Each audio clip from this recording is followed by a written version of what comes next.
Bismillahirrahmanirrahim. Assalamualaikum warahmatullahi wabarakatuh.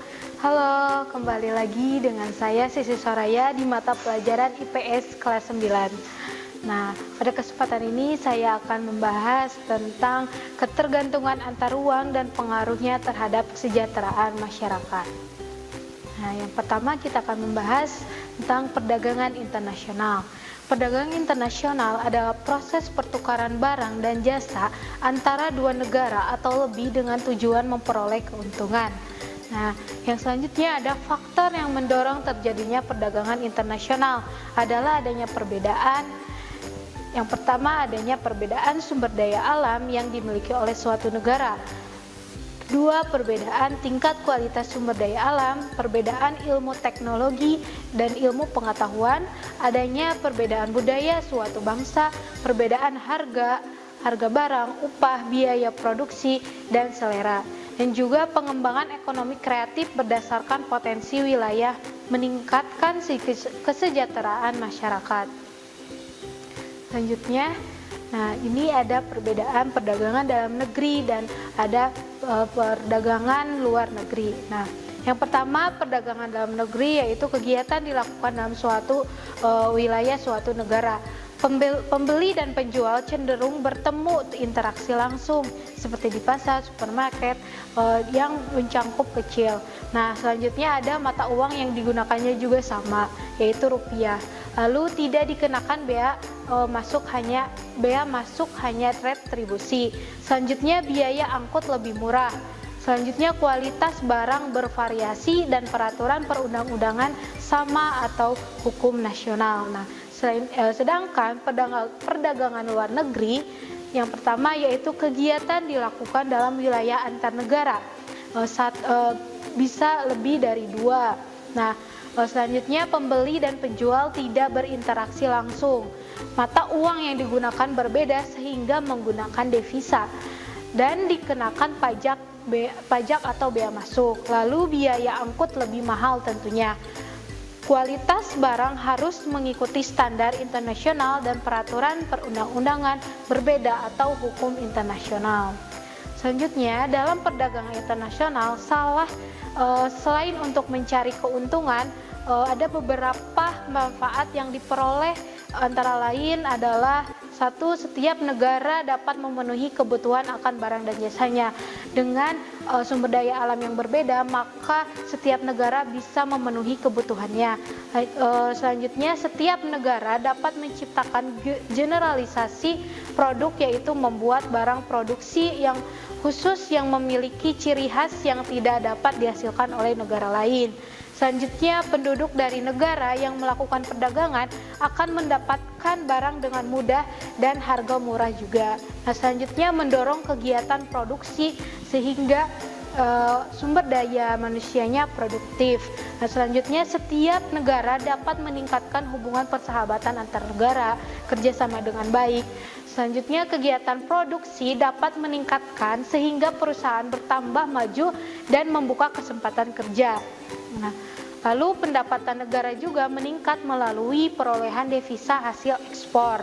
Lalu mendorong kemajuan ilmu pengetahuan dan teknologi, bisa melengkapi ilmu pengetahuan dan teknologi. Selanjutnya mendorong pertumbuhan ekonomi dan menyerap banyak tenaga kerja sehingga dapat mengurangi pengangguran dan perluasan kesempatan kerja. Lalu, nah selain manfaat yang dapat diperoleh dari perdagangan internasional, ada beberapa hambatan juga yang terjadi dalam perdagangan internasional. Hambatannya yaitu menyangkut harga barang luar negeri lebih murah dari hasil produk dalam negeri, sehingga banyak masyarakat dalam negeri memilih untuk berbelanja di luar negeri. Lalu bea masuk yang tinggi, adanya proteksi, adanya kuota, dan adanya peraturan, dan juga adanya dumping dan pertentangan politik serta peperangan. Lalu di sini ada memanfaatkan persaingan sebagai peluang untuk meraih keunggulan ekonomi bangsa. Nah, yang pertama, faktor yang mempengaruhi perdagangan internasional adanya keunggulan komparatif dan keunggulan mutlak. Nah, keunggulan komparatif menyatakan bahwa suatu negara mampu menghasilkan barang dan jasa lebih banyak dengan biaya murah daripada negara lain. Sedangkan keunggulan mutlak terjadi apabila suatu negara dapat menghasilkan komoditas tertentu dengan lebih efisien dibandingkan dengan negara lain. Selanjutnya ada pengembangan pusat-pusat keunggulan ekonomi untuk kesejahteraan masyarakat. Keunggulan ekonomi yang dimiliki oleh bangsa Indonesia dapat menjadi potensi dan peluang untuk kesejahteraan masyarakat. Nah, pusat keunggulan ekonomi di negara kita ada yang dikelola oleh pemerintah, namun ada pula yang dikelola oleh investor asing. Misalnya PT Freeport Indonesia, Pertamina, dan Batik Indonesia. Nah, pengaruh yang ditimbulkan dengan adanya pusat keunggulan ekonomi antara lain migrasi penduduk, transportasi, lembaga sosial, pendidikan, dan juga pekerjaan. Nah, untuk pengembangan perdagangan diperlukan penguatan produk unggulan dari suatu daerah atau negara, seperti penguatan ekonomi maritim dan agrikultur untuk Indonesia. Nah, pengembangan di dua sektor tersebut akan meningkatkan pendapatan nasional bagi Indonesia. Nah, pendapatan yang diperoleh suatu negara akan didistribusikan kembali untuk kepentingan masyarakat, baik di bidang ekonomi, sosial, maupun budaya, yang pada akhirnya akan meningkatkan kesejahteraan masyarakat Indonesia. Nah, selanjutnya ada pasar bebas. Pasar bebas atau perdagangan bebas adalah kebijakan di mana pemerintah tidak melakukan diskriminasi terhadap impor atau ekspor.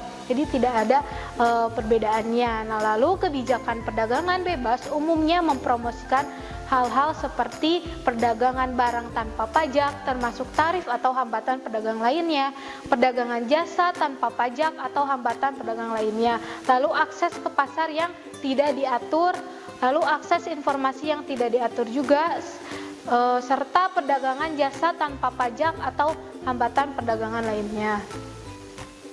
Lalu organisasi ekonomi yang dibentuk dalam rangka perdagangan bebas, yaitu yang pertama Masyarakat Ekonomi ASEAN atau MEA. Nah, artinya semua negara-negara yang berada di kawasan Asia Tenggara ASEAN menerapkan sistem perdagangan bebas atau MEA. Nah, jadi bisa dikonsumsi atau diproduksi dari negara luar. Selanjutnya, ASEAN Free Trade Asia atau AFTA menjadikan kawasan ASEAN sebagai tempat produksi yang kompetitif sehingga produk ASEAN memiliki saing kuat di pasar global.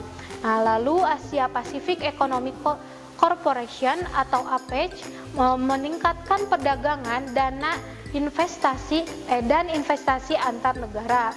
Lalu ada Uni Eropa atau Masyarakat Ekonomi Eropa atau MEE mengintegrasi Eropa dengan cara menjalin kerjasama ekonomi, memperbaiki taraf hidup, dan memperluas lapangan kerja sehingga menurunnya angka pengangguran. Lalu World Trade Organization atau WTO meningkatkan kesejahteraan negara-negara anggota melalui perdagangan bebas.